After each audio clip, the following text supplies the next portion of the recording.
আমাদের 100 কোটি plus fund আমাদের কাছে ইতিমধ্যে এসে পৌঁছেছে এবং আমরা এ পর্যন্ত ওই টাকাটাকে খরচ করার একটা পরিকল্পনা দাঁড় করিয়েছি। খাদ্য সামগ্রীতে 30 কোটি, আমাদের শিক্ষার জন্য 20 কোটি এবং পুনর্বাসনের জন্য 30 কোটি এবং ব্যবসায়ী যারা ক্ষতিগ্রস্ত হয়েছেন, ক্ষুদ্র ব্যবসায়ী এবং কৃষক যারা ক্ষতিগ্রস্ত হয়েছেন তাদের জন্য 30 কোটি টাকা খরচ করার পরিকল্পনা হাতে নিয়েছি। পুরো কার্যক্রম আমাদের চলছে 10 দিন যাবত, আর এখানে আমাদের স্পেসিফিক কাজ চলছে 8ম দিনে। তো আমরা এই 8ম দিনে কোন জায়গায় দাঁড়িয়ে আছি, আপনারা যেহেতু এসেছেন আমরা আপনাদেরকে একটু আপডেট দিতে চাই। আমরা এ যাবৎ চাল কিনেছি, ত্রাণ সামগ্রী হিসাবে চাল কিনেছি আমরা 998 মেট্রিক টন, যেটাতে আমাদের খরচ হয়েছে 5,55,80,000 টাকা। আমাদের ডাল কেনা হয়েছে 200 মেট্রিক টন, যেটাতে খরচ হয়েছে 2,03,60,000 টাকা। আমাদের লবণ কেনা হয়েছে 112 তেল কেনা হয়েছে 200 মেট্রিক টন, সেটাতে খরচ হয়েছে 3,15,40,000 টাকা। আর লবণ কেনা হয়েছে 112.50 মেট্রিক টন, যেটাতে খরচ হয়েছে আমাদের 38,30,000 টাকা। এবং আমাদের খেজুর কেনা হয়েছে 120 মেট্রিক টন, যেখানে খরচ হয়েছে আমাদের 4,60,50,000 টাকা। আর সুগার অর্থাৎ চিনি কেনা হয়েছে 20 টন, সেখানে খরচ হয়েছে আমাদের 23,91,200 টাকা। চিড়া কেনা হয়েছে 40 টন, সেখানে খরচ হয়েছে আমাদের 22,51,000 টাকা। এবং পানি কেনা হয়েছে 100 টন, যেখানে খরচ হয়েছে আমাদের 9 লক্ষ টাকা। আর ভুসি অর্থাৎ গোখাদ্য কেনা হয়েছে 67.38 মেট্রিক টন, সেখানে আমাদের খরচ হয়েছে 29,06,750 টাকা। সর্বসাকুল্যে আমাদের মালামাল কেনা হয়েছে 1,857 মেট্রিক টন। ত্রাণ সামগ্রী কেনা হয়েছে এ পর্যন্ত, যেখানে খরচ হয়েছে 16,58,08,950 টাকা। আর আমরা পানি একটু শুকিয়ে গেলে, বন্যার পানি একটু শুকানো শুরু করলে 1 লক্ষ পরিবারকে 25 কেজি করে চাউল দেব ইনশাআল্লাহ। কারণ আমরা জানি যে বন্যার পানি শুকিয়ে গেলেই কিন্তু মানুষের কষ্ট শেষ হওয়া নয়, বরং অনেক কষ্ট তখন শুরু হয় নতুন করে। বিশেষ করে যারা ছোট ছোট ব্যবসার উপরে ডিপেন্ডেন্ট ছিল, সেগুলো শেষ হয়ে গেছে, তারা নতুন করে দাঁড়াতে আরো সময় লাগবে। তারা যেন দাঁড়াতে পারে এবং 15 দিন 20 দিন যাতে অ্যাটলিস্ট তারা আরো চলতে পারে, সেজন্য আমরা 1 লক্ষ পরিবারকে 25 কেজির করে চাউলের বস্তা দেব। এখানে আমাদের লাগবে হলো 2500 টন। এর অর্ডার আমরা ইতিমধ্যে দিয়ে ফেলেছি, অর্থাৎ পারচেসিং হয়ে গেছে। আগামী 3 বা 4 তারিখ ইনশাআল্লাহ, 3 তারিখে মাল ডেলিভারি পাবো, 4 তারিখ থেকে আমরা ডিস্ট্রিবিউশন শুরু করব। ফেনীর যে সমস্ত এলাকা শুকিয়ে গেছে সেই এলাকাগুলোতে বিশেষ করে। সেখানে আমাদের খরচ হবে 14,15,00,000 টাকা। সর্বসাকুল্যে আমাদের মোট মালামাল যেটা এই পর্যন্ত আমরা কিনেছি, যার কিছু প্রস্তুত হয়ে বিতরণ হয়ে গেছে, কিছু প্রস্তুত হচ্ছে, আর কিছু ডেলিভারির অপেক্ষা আছে, সব মিলিয়ে দাঁড়াচ্ছে হলো 4,357.88 মেট্রিক টন ত্রাণ সামগ্রী। এবং এ পর্যন্ত এই ত্রাণ সামগ্রীর পেছনে আমাদের যে খরচ হয়েছে সেটা হলো 30,73,08,950 টাকা। আপনাদেরকে একটু জানিয়ে রাখতে চাই, আমাদের এ পর্যন্ত যে ফান্ড আমাদের কাছে এসে পৌঁছেছে, আপনারা সাংবাদিক ভাইরা বারবার আমাকে প্রশ্ন করেছেন কত টাকা এসেছে।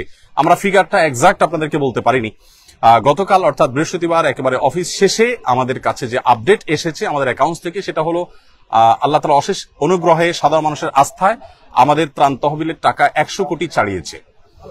অর্থাৎ 100 কোটির বেশি ফান্ড আমাদের কাছে চলে এসেছে। এই ফান্ডটা আমরা কিভাবে খরচ করব আপনাদেরকে একটু আমরা জানিয়ে রাখতে চাই, আপনাদের মাধ্যমে মানুষকে আমরা জানিয়ে রাখতে চাই। প্রথমত একটু বলে রাখি, আসুন্নাহ ফাউন্ডেশনের সমস্ত প্রজেক্টগুলো বাস্তবায়ন করার আগে আমরা পাবলিকলি ঘোষণা করে বেনিফিশিয়ারি নির্বাচন করি, যাতে কোনো প্রকার পার্সিয়ালিটি না হয়, প্রত্যেকে যেন সমানভাবে পায়, ধর্ম বর্ণ নির্বিশেষে যেন সবাই সুযোগ সুবিধা পায়, সেজন্য আমরা বিশেষভাবে মনোযোগ রাখি। আর আমাদের প্রজেক্ট বাস্তবায়ন শেষে আমাদের প্রত্যেকটা টাকার হিসাব পাই পাই করে আমরা সোশ্যাল মিডিয়ার উন্মুক্ত প্ল্যাটফর্মে দিয়ে থাকি।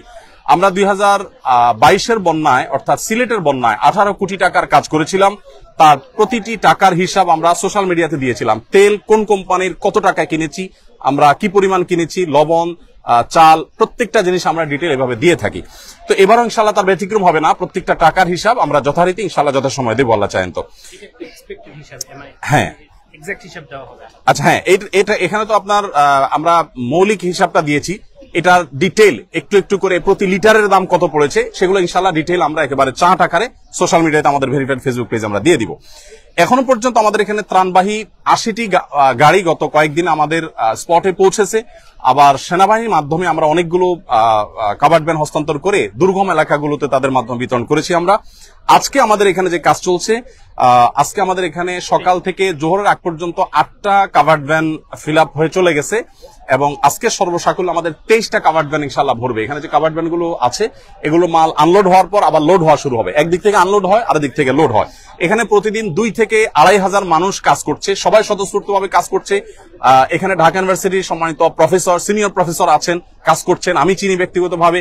এখানে বাংলাদেশ সেনাবাহিনীর কর্মরত ব্যক্তিবর্গ, সদস্যগণ তারা আছেন, কাজ করছেন ছুটির দিনে।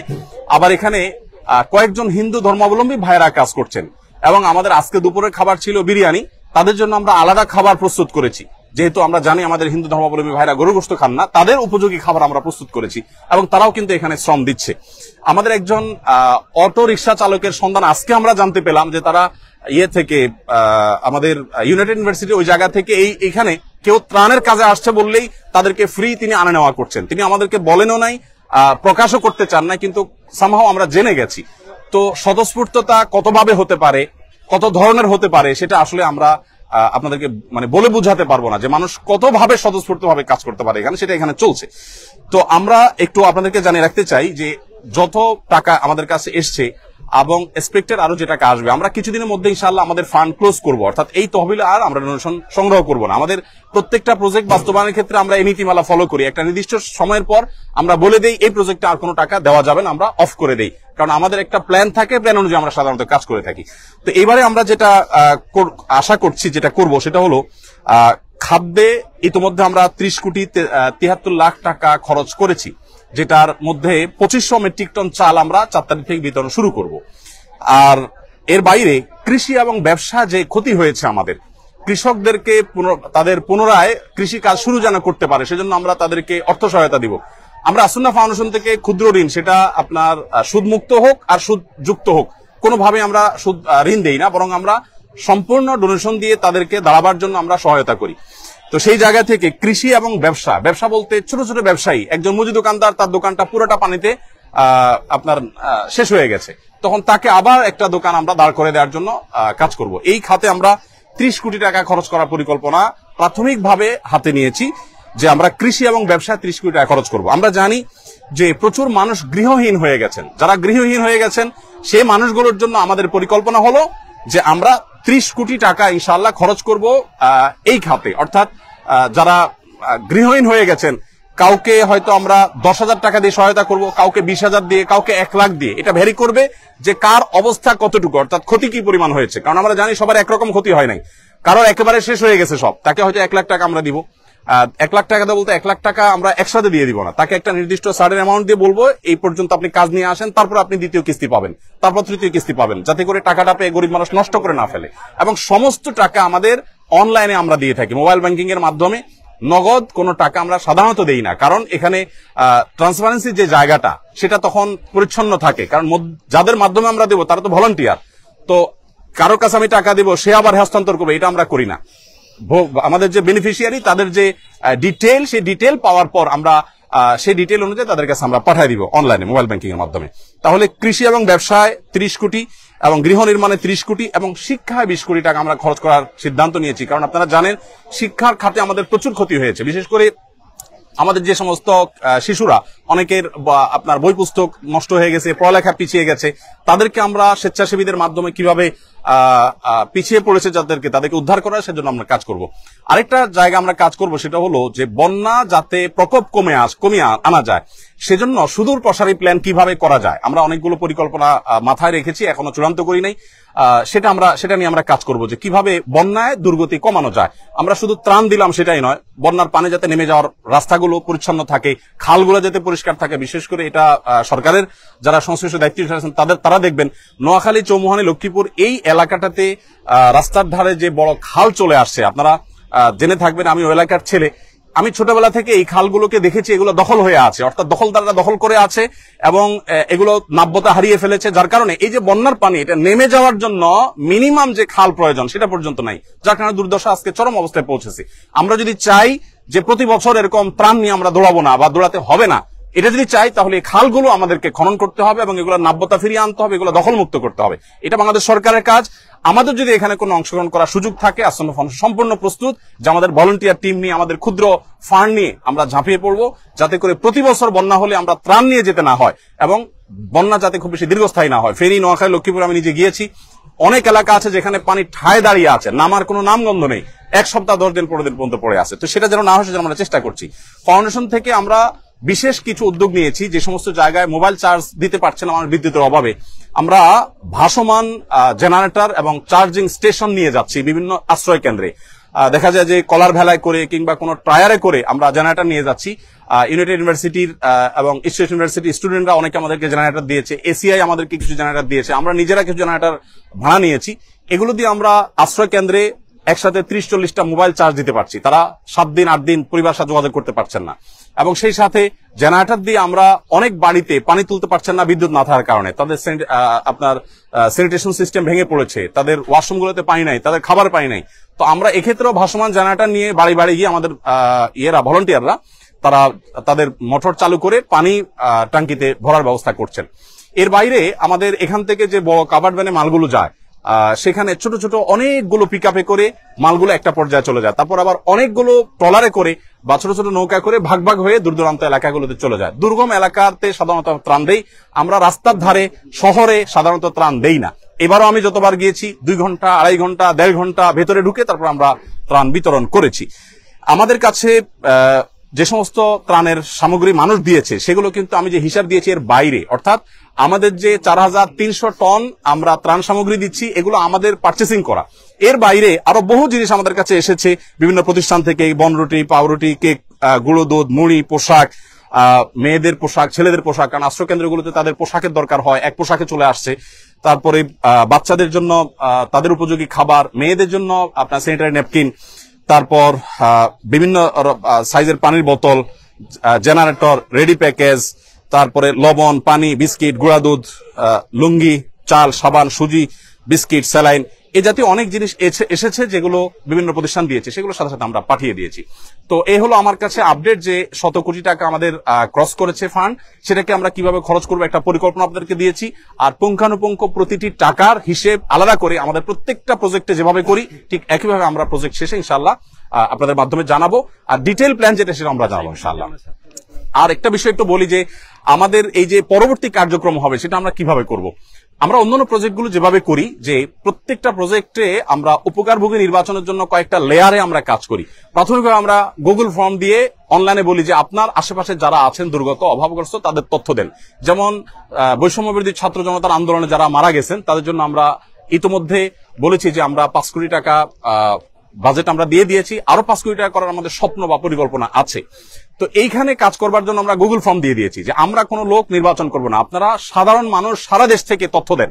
তথ্য দেওয়ার পর এই বন্যার ক্ষেত্রে একই আমরা তথ্য নিব। তথ্য দেওয়ার পর যে সমস্ত স্টুডেন্টরা আছেন, কলেজ ইউনিভার্সিটি পড়ুয়া স্টুডেন্টরা আছেন, তারা অনেকে আমাদের স্বেচ্ছাসেবী, তাদেরকে আমরা এলাকায় পাঠাবো এই তথ্যগুলো ভেরিফাই করার জন্য। প্রত্যেকটা তথ্যের সাথে বাস্তবে মিলানোর পর তারা সুপারিশ করবেন, স্থানীয় ইমাম সাহেবরা সুপারিশ করবেন। এর পরের ধাপে এসে আমরা ইমপ্লিমেন্টেশন যাবো, অর্থাৎ তাদেরকে উপকারভোগী আমাদের সেই সেবাটা আমরা তাদেরকে দেব, যাতে করে উপযুক্ত ব্যক্তি পান। এখানে মাঝখান থেকে কোনো সুবিধা যেন নিতে না পারে অবৈধভাবে, অনৈতিকভাবে, সেজন্য আমরা খুবই সচেষ্ট। তো এই হলো মোটামুটি আমাদের কার্যক্রম। আর এর বাইরে যদি কোনো বিশেষ প্রশ্ন থাকে আপনারা করতে পারেন। জি, অনেক আগে তো আসলে সোশ্যাল মিডিয়াটা অ্যাক্টিভ ছিল না, যেহেতু এখন সোশ্যাল মিডিয়া প্রচারের ব্যাপার থাকে, যেহেতু অনেকের প্রাণিত হয়, তো প্রাণের যে ব্যাপারটা থাকে এখানে অনেক সদস্য মিলছে, অনেক কথা বলছে, ইসলাম কি বলে বা এটা নিয়ে যদি আপনি একটু। খুবই গুরুত্বপূর্ণ প্রশ্ন। আমরা যারা ত্রাণ কাজে নিয়োজিত আছি আমরা অনেকেই ফটো সেশন এত বেশি করি যে ফটো সেশনটাই যেন মুখ্য। এটা খুবই দৃষ্টিকটু। ইসলামী দৃষ্টিকোণ ভাই জানতে চেয়েছেন, আমি সে আলোকে যদি বলি, ইসলামী দৃষ্টিকোণ থেকে মানুষকে দেখাবার উদ্দেশ্যে কোনো কাজ করলে সেটার কোনো রিওয়ার্ড আল্লাহর কাছে আর পাওয়া যাবে না, বরং সেটা ভালো করতে গিয়ে আরো খারাপ হওয়ার সম্ভাবনা আছে। বিশেষ করে বন্যার ক্ষেত্রে আমরা বলি যে বন্যায় ধনী গরিব একাকার হয়ে যায়। এখানে একজন মানুষ হয়তো তার ছেলে প্রবাসে থাকে, তার বাবাকে যদি আমরা ত্রাণ দেওয়ার সময় ছবি তুলি, ভিডিও করি, অনেক বেশি ফটো সেশন করি, ছেলে দেখে নিশ্চয়ই সেটা তার কাছে ভালো লাগে কাজ করবে না। এই জন্য আমি আপনাদের মাধ্যমে বিনীতভাবে আহ্বান করতে চাই, যারা ফিল্ডে কাজ করছেন তারা যেন এই কাজটা না করেন। আজকের দিনে অন্তত তিনটি মেসেজ আমি আমাদের টিমকে দিয়েছি, অর্থাৎ আমাদের টিম যারা কাজ করছে তাদের আমি বলেছি যে খবরদার ফটো সেশন নির্ভর কাজ যেন না হয়। হ্যাঁ, কিছু ফটো আমাদের নিতে হয় আমাদের ট্রান্সপারেন্সির জন্য, যেহেতু আমরা সোশ্যাল মিডিয়ার মাধ্যমেই ফান্ডটা পাচ্ছি, অতএব সোশ্যাল মিডিয়াতে তো আমাদের জানাইতে হবে। আমাদের অনেকে বলছেন ভাই অমুক এলাকায় কোনো কাজ হচ্ছে না, অথচ সেই এলাকাতে স্টিল আমি নিজে আসি, তখন আমাকে মেসেজ করা হচ্ছে ভাই এই এলাকাতে আপনাদের কোনো টিম যায় নাই। আমি বললাম আমি স্টিল ওখানে দাঁড়িয়ে আছি। এখন আমি যে দাঁড়িয়ে আছি এটা প্রমাণ করার জন্য তো ওখানকার কিছু ছবি কিছু ভিডিও আমাদেরকে দিতে হয়। এটা হলো আমাদের ডোনারদের কাছে আমাদের যে জবাবদিহিতার জায়গাটা, সেটাকে পরিষ্কার করবার জন্য। কিন্তু এখানে আমরা চেষ্টা করি কোন উপকারভোগীর ছবি যদি আমরা প্রচার করি যথাসম্ভব ব্লার করে দেওয়ার। হ্যাঁ, এর বাইরে কাউরটা প্রচার করলে আমরা জিজ্ঞেস করে নিই যে আপনার ছবি আমরা প্রচার করতে পারে। অনেকে খুব খুশি মনে বলেন, নিজেই ফটো সেশন করেন যে হ্যাঁ আমার ছবি সহ যাক, কোনো অসুবিধা নেই। তো আমরা দায়িত্বশীলতার রক্ষা করার চেষ্টা করছি। তারপর আমি আহ্বান করব আমাদের টিম মেম্বারদেরকে, আমরা বলি অন্যদেরকে আহ্বান করব যে আমরা যেন এই ত্রাণ দিতে গিয়ে অন্তত ফটো সেশনটা খুব বেশি না করে ফেলি, প্রয়োজনের বাইরে যেন না করি, এটা আমাদের না করা উচিত। আমার একটা প্রশ্ন হলো যে আপনি গত গণঅভ্যুত্থানে যারা আহত হয়েছিলেন ওইটার কোনো আপডেট আছে কিনা এখন আমরা বন্যার পাশাপাশি? জি ধন্যবাদ। আমাদের প্রত্যেকটা প্রজেক্ট কিন্তু চলমান আছে। একটা প্রজেক্ট আমাদের একটু ক্ষতিগ্রস্ত হয়েছে, সেটা হলো আপনারা জানেন আমরা 3 লক্ষ বৃক্ষরোপণের পরিকল্পনা করেছি। আমরা প্রতি বছর কিন্তু বৃক্ষরোপণ করি, এবছরই না শুধু। 3 লক্ষ বৃক্ষরোপণের এই প্রজেক্টটি আমাদের 1 লাখের কাছাকাছি এসে থেমে গেছে, কারণ তখন থেকে দেশে এই আন্দোলনের কারণে আর এই কাজটা আমরা চালাতে পারিনি। আর যেহেতু গাছ লাগানোর একটা নির্দিষ্ট সময় আছে, অতএব আমরা চাইলে এটা আর আগামী মাসে করতে পারবো না, এজন্য এই প্রজেক্টটা আমাদের থেমে গেছে। বাট ছাত্র জনতার যে আন্দোলন হয়েছে, বৈষম্য বিরোধী আন্দোলন, সেখানে হতাহতদের জন্য আমাদের যে সহায়তা, সেই সহায়তার যে কাজটা সেটা আমাদের চলমান আছে, এটা কিন্তু আমাদের থেমে যায় নাই। এবং এই ডিপার্টমেন্টে যাদেরকে দায়িত্ব দেওয়া আছে তাদেরকে বলা আছে দেশ বন্যা হোক, জলোচ্ছ্বাস হোক, যাই হোক না কেন তোমরা তোমাদের কাজ চালাতে থাকো। আমরা ইতোমধ্যে গতকালকে আমার পেজে আমরা ঘোষণা দিয়েছি যে নিহতদের তালিকা যেন সবাই দেয়, কারণ তাদের নিয়ে আমাদের কাজ শুরু হয়ে গেছে। আমরা সপ্তাহ থেকে 10 দিনের মধ্যে আশা করছি নিহতদের পরিবারের কাছে একটা অ্যামাউন্ট যাতে তারা একটু দাঁড়াতে পারেন পিঠ সোজা করে, এটা আমরা তাদেরকে দেব। আর আহত যারা, তাদের মধ্যে 1000+ আহত ব্যক্তির কাছে ইতোমধ্যে টাকা আমরা পাঠিয়ে দিয়েছি, যেটা 3 কোটি প্লাস টাকা ইতোমধ্যে আমরা আহত ব্যক্তিদের হাতে হস্তান্তর করে ফেলেছি। আর বাকি 1000+ আবেদন এর টাকা আমাদের প্রক্রিয়াধীন আছে, যেটা চলে যাবে খুব শীঘ্রই। তো হতাহতদের জন্য সহায়তার যে কাজটা, এটা আপন গতিতে চলছে। আমাদের এই ত্রাণ কার্যক্রমের কারণে সেটা কোনোভাবে বাধাগ্রস্ত হচ্ছে না, ওইটা সঠিকভাবে চলছে। হুজুর, আপনাকে ধন্যবাদ যে গতকাল আমি আপনাকে সেই বাচ্চাদের বই পুস্তকের কথা প্রশ্ন করেছিলাম, আপনারা আজকে সেই উদ্যোগ অলরেডি নিয়েছেন। আমার একটা প্রশ্ন ছিল, একজন আমাকে জানার জন্য আপনাকে বলতে বলছে, সেটা হচ্ছে যে জাকাতের টাকা বন্যার্তদের সাহায্যে ব্যবহার করতে পারবেন কিনা, এমন কোনো আছে কিনা? কারণ যারা বন্যার্ত ওইখানে অনেকেই কিন্তু খুব ভালো ফ্যামিলির লোকজন, তারা কি এটা নিতে পারবে কিনা? আমরা কি বলে সেটা হচ্ছে আমরা দেখি বিভিন্ন মসজিদে বিভিন্ন মাজারে বেশ টাকা উঠতে আসে, এই টাকাগুলোকে বন্যার্তর মাঝে এটা ইতিমধ্যে আমরা অবশ্য বলেছি একাধিকবার। আর ভাই যেটা বলেছেন, জাকাতের টাকার কিন্তু একটা সুনির্দিষ্ট খাত আছে, একটা নির্দিষ্ট ধরনের ব্যক্তিদের জন্য জাকাতের টাকা ব্যয় করতে হয়। এটার মৌলিক ভাবে বলা যায় একেবারে হতদরিদ্র মিসকিনদের জন্য। এই জন্য আমরা সবসময় বলি যে বন্যার্তদের সেবায় বা বন্যার্তদের সহযোগিতায় জাকাতের অর্থ যথাসম্ভব না দেওয়াটাই নিরাপদ। কারণ হলো বন্যার্তদেরকে যখন আমরা দিতে যাব, তখন আমরা এইটা বলার সুযোগ নাই ভাই আপনি কি ধনী না গরিব, আমি ত্রাণ দিতে গিয়ে এই ভেদাভেদটা আমি তখন করার সুযোগ নাই। বাট আমাদের জেনারেল যে জাকাত দিতে যায়, তখন কিন্তু আমরা একটা ফর্ম দেই, সেই ফর্মের তথ্য উপাত্ত নেই, তার কি অ্যাসেট আছে না আছে, ওইটা আমরা নিরূপণ করি। এখানে যেহেতু সেই সুযোগ থাকছে না, এই জন্য আমরা বলি যদি কেউ জাকাতের টাকা এখানে দেয়, তাহলে তার একটা পার্সেন্টেজ 30 বা 40% টাকা তিনি যেন মাইনাস রাখেন। অর্থাৎ 100 জনকে ত্রাণ দিলে তার 30 বা 40 জন হয়তো বা তিনি জাকাতের হকদার না। এটা মানে সর্বোচ্চ এর বেশি হওয়ার সম্ভাবনা কম আমাদের অভিজ্ঞতার আলোকে, সেজন্য বলি এটা বাদ দিয়ে রাখতে। অর্থাৎ জাকাতের টাকা ত্রাণের ক্ষেত্রে যদি জেনারেল ত্রাণের ক্ষেত্রে দেন তাহলে একটু হিসাব করে দিতে হবে। আর যদি পার্টিকুলার কোনো গরিবকে আপনি দেন তাহলে কোনো হিসাবের দরকার নেই, জাকাতটা আপনি দিতে পারবেন। অর্থাৎ একজন গরিব আপনি জানেন আপনার এলাকার বা কারোর মাধ্যমে আপনি নিরূপণ করতে পেরেছেন যে তিনি আসলে জাকাতের হকদার, তার আসলে কিছু নাই, তো তাকে অবশ্যই আপনি ত্রাণের টাকা জাকাতের টাকা থেকে দিতে পারবেন। ধন্যবাদ।